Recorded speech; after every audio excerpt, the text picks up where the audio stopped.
Hello दोस्तों, राधे राधे, जय श्री कृष्णा, हर हर महादेव। प्रभु आपकी कृपा से सब काम हो रहा है। करते हो तुम कन्हैया, मेरा नाम हो रहा है। बहुत से लोगों का यह अहंकार होता है कि मैं सब काम कर रहा हूँ, लेकिन कोई काम ऐसा नहीं है बिना प्रभु के मर्जी के एक पत्ता भी नहीं हिलता है। तो बिना प्रभु के मर्जी से कोई काम नहीं होता है, चाहे उस पर आप अपना नाम दें या किसी दूसरे का नाम दें। तो चलिए हम लोग कथा में आते हैं। यह कथा वहाँ से प्रारंभ होती है जब केवट भैया प्रभु श्री राम की चरणों को धुलना चाहते थे। अच्छा देखिए, भगवान के पास हम लोग जाते हैं तो हम लोग सोचते हैं कि हम लोग कुछ मांगेंगे तभी भगवान सुनेंगे, लेकिन भगवान जगत पालनहार हैं, जगत वो अंतर्यामी हैं। उनसे कुछ मांगने की आवश्यकता नहीं है। वो खुद, आप उनकी दर पे चले गए तो भगवान खुद समझ जाएंगे कि आप यहाँ पर किस लिए आए हैं, इसलिए मांगना उचित नहीं है। तो यह कथा वहाँ से प्रारंभ होती है जब प्रभु श्री राम से चरण धुलने के लिए केवट भैया जब उनको मना रहे थे। चलिए हम लोग आगे की कथा सुनते हैं, कथा में बने रहिए। जय श्री राम। जरूरत होने पर और कोई बतावे?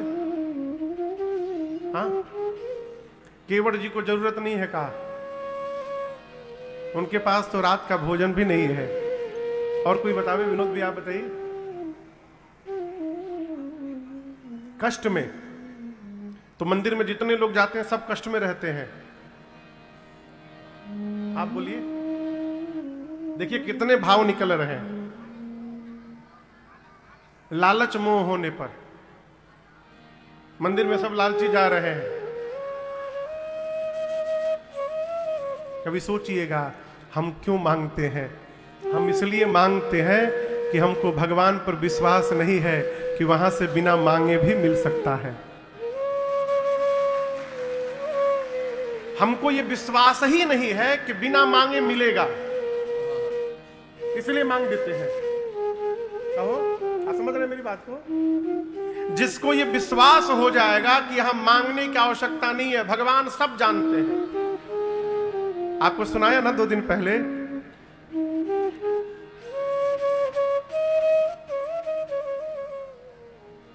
बदलना है थोड़ा हमको राग। जो भी भला बुरा मेरे राम जानते, जो भी भला बुरा है मेरे राम जानते हैं। और महाराज, बंदे के दिल में क्या श्री राम जानते। एक शब्द है किस्मत। किस्मत शब्द को आप में से कितने लोगों ने सुना है? मैं आप किस्मत शब्द नहीं सुनी है? हाथ उठाइए। कौन कौन किस्मत शब्द सुना है? हम तो सुने हैं, आप लोग सुने हैं? किस्मत के नाम को तो सब जानते हैं, लेकिन किस्मत के नाम को तो सब जानते हैं, लेकिन किस्मत में क्या लिखा है ये बात मेरे राम जानते। हमारे आपके किस्मत में क्या लिखा है मेरे राम जानते। बंदे के दिल में क्या है मेरे राम जानते। हम मांगते इसलिए हैं कि हमको विश्वास ही नहीं है कि भगवान बिना मांगे भी देंगे। इसी विश्वास को जन्म कराना है, यही भक्ति। देखिए, जीवन में भक्ति का प्रारंभ ही तब समझिएगा जिस दिन से भगवान से मांगना बंद हो जाएगा। कितनों नाटक कर ले, जब तक मांग रहे हैं तब तक भक्ति प्रारंभ नहीं हुई है। भक्ति मांगती नहीं है, भक्ति देती है। क्या? अपना तन देती है, अपना मन देती है और अपना धन जीवन प्रदान करती है। और एक बात और याद रखिएगा, हर व्यक्ति अपने क्षमता से ही मांग सकता है। तो सबके मांगने की क्षमता निश्चित है और सबके देने की भी क्षमता निश्चित है। जब हम भगवान से मांगेंगे तो हम अपनी क्षमता से मांगेंगे, और जब हम मांगेंगे नहीं, भगवान हमको देंगे, तो भगवान अपनी क्षमता से हमको प्रदान करेंगे और भगवान की क्षमता का कोई था नहीं है। इसलिए केवट भैया के जीवन से ये सीखने योग्य है, भगवान से कुछ मांगना नहीं है।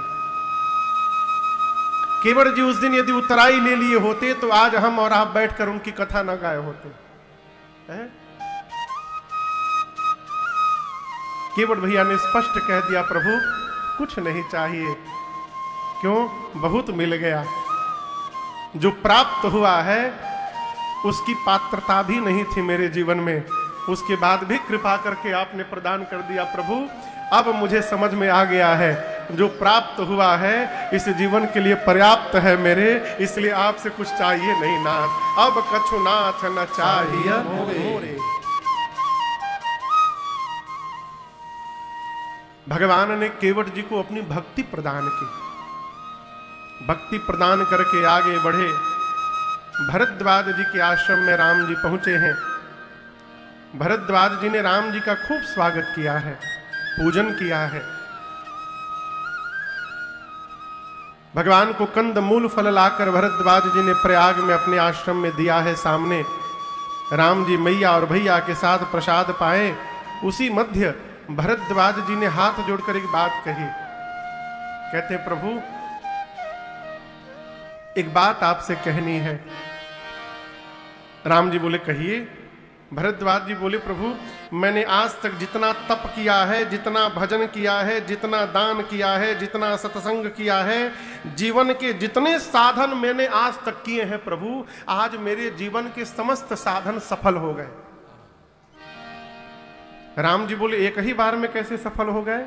भरद्वाज जी बोले, राम तुम ही अवलोकत आजू। हे रघुनाथ जी, आपका दर्शन प्राप्त हुआ, जीवन के सारे साधन सफल हो गए।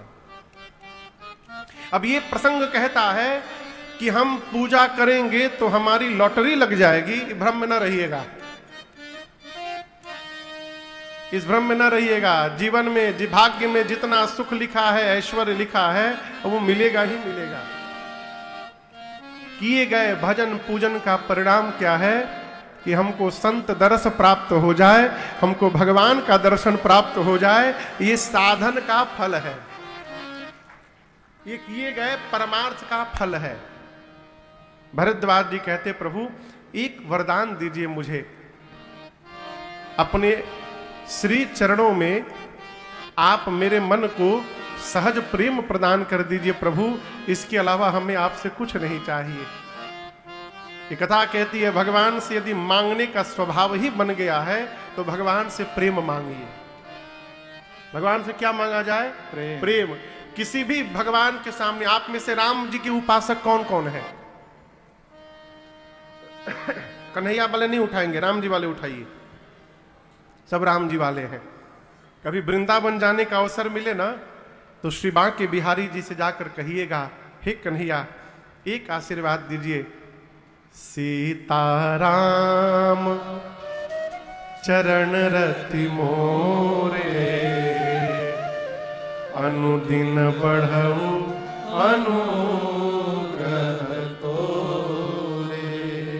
हे कन्हैया, आप एक आशीर्वाद दीजिए, हमारे श्री सीताराम जी के चरणों में हमारा प्रेम दिन रात बढ़ता जाए, इसके अलावा हमें आपसे और कुछ नहीं चाहिए, मुझे भगवत प्रेम की प्राप्ति हो जाए। कन्हैया वाले कितने हैं यहाँ पर? तो जो कन्हैया वाले हैं, कन्हैया वाले ढेर है वो है? कोई बात नहीं। हमको पूज्यपाद श्री बिंदु गोस्वामी जी की एक बात बड़ी अच्छी लगती है। एक बड़े अद्भुत साधक हुए, प्रातः स्मरणीय पूज्य श्री बिंदु गोस्वामी जी महाराज, बड़े अद्भुत वक्ता हुए। वो कहते थे कि मैं दोनों तरफ का हूं, कन्हैया राम जी दोनों तरफ का। कैसे? दास रघुनाथ का, राम जी का दास हूं, और नंद सुत का सखा, कुछ इधर भी रहा कुछ उधर भी रहा।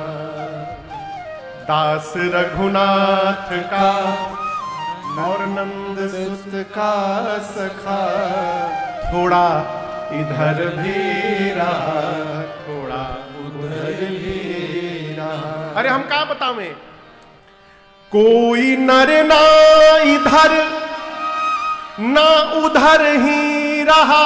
नास्तिक, नास्तिक आदमी, कोई नर ना इधर ना उधर ही रहा, कोई नर या इधर या उधर ही रहा, परंतु बिंदु दोनों तरफ ले रहा है मजा, बिंदु दोनों तरफ ले रहा है मजा, कुछ इधर भी रहा कुछ उधर भी रहा।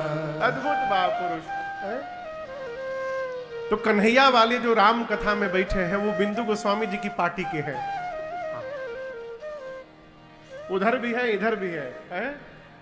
तो कन्हैया वाले जितने यहां बैठे हैं, मेरे श्री रघुनाथ जी से कहिएगा, हे रघुनाथ जी, राधे श्यामा चरण रति मोरे,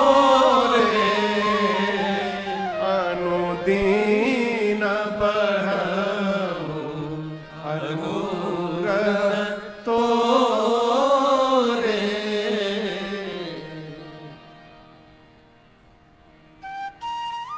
भगवान केवट भैया को भक्ति दे करके विदा किए और आगे बढ़े। भरद्वाज जी से मिले, उनको सहज प्रेम प्रदान किए और उनसे मार्गदर्शन लेकर के पूछा राम जी ने, आप राम कथा पढ़िएगा। राम जी ने अपने 14 वर्ष की यात्रा में 3 मुनियों से 3 अलग अलग स्थान पर 3 प्रश्न किया है। तीर्थराज प्रयाग में भरद्वाज जी से पूछा, वाल्मीकि ऋषि के आश्रम में वाल्मीकि जी से पूछा, और पंचवटी के पहले अगस्त्य ऋषि से राम जी ने पूछा। भरद्वाज जी से राम जी ने पूछा, मुनिवर हम किस मार्ग पर जाएं? नाथ कही हम के ही मग जाही। अब यहां एक बड़ी अद्भुत बात है, राम जी के साथ कितने लोग चल रहे हैं बताइए? बोलिए बोलिए, नाम बोलिए। सीता जी और लक्ष्मण जी 2 लोग, और निषाद राजगुह कितने लोग? 3 लोग। राम जी को लेकर 4 लोग हो गए। निषाद राजगुह क्यों चल रहे हैं? तो निषाद जी ने कहा था, प्रभु ये मार्ग मेरा देखा हुआ है, आप जहां तक कहिएगा मैं आपको रास्ता दिखाते ले चलूंगा, फिर आपकी कुटिया बना करके वापस चला आऊंगा। तो रास्ता बताने के लिए साथ में कौन है? निषाद राजगुह। निषाद राजगुह के सामने ही राम जी भरद्वाज जी से पूछ रहे हैं कि नाथ कहिया हम के ही मग जाही। आप कल्पना करिए, आप यहां से गाड़ी में बैठ के अरीवा जा रहे हैं, आपको रास्ता नहीं मालूम, आपके पड़ोसी ने कहा कि हमको भी गाड़ी के आगे वाले सीट पर बिठा लीजिए, पूरा बढ़िया से रास्ता मालूम है हमको, हम आपको रास्ता दिखाते ले चलेंगे। आपने गाड़ी में बिठा भी लिया, चल भी रहे हैं, और जय स्तंभ मोड़ है ना यहाँ पर, है ना जय स्तंभ, नाम सही बोल रहा हूं। जय स्तंभ पर जा करके आप जिसकी गाड़ी में रास्ता बताने के लिए बैठे हैं, वो भाई साहब गाड़ी रोक कर और कांच खोल करके और सड़क पर किसी आदमी से पूछे, भाई साहब रीवा कौन रास्ता जाएगा? आपको कैसा लगेगा? अरे इनको मेरे पर विश्वास नहीं है, मैं बोला था मैं रास्ता देख रहा हूं, अब मेरे सामने किसी दूसरे से पूछ रहे हैं। अच्छा लगेगा आपको? कहिए। राम जी निषाद राजगुह रास्ता बताने के लिए हैं और उनके सामने ही भरद्वाज जी से मार्ग पूछ रहे हैं। निषाद राजगुह बोले, प्रभु वो तो हमहू जाना थे रास्तवा, ये बाबा जी से आप क्यों पूछ रहे हैं? राम जी बोले, मित्र मैं आपके बताए मार्ग पर नहीं चलने वाला हूं, ये भरद्वाज हैं और इनका परिचय क्या है? तापस समदम दया निधाना। और ये भरद्वाज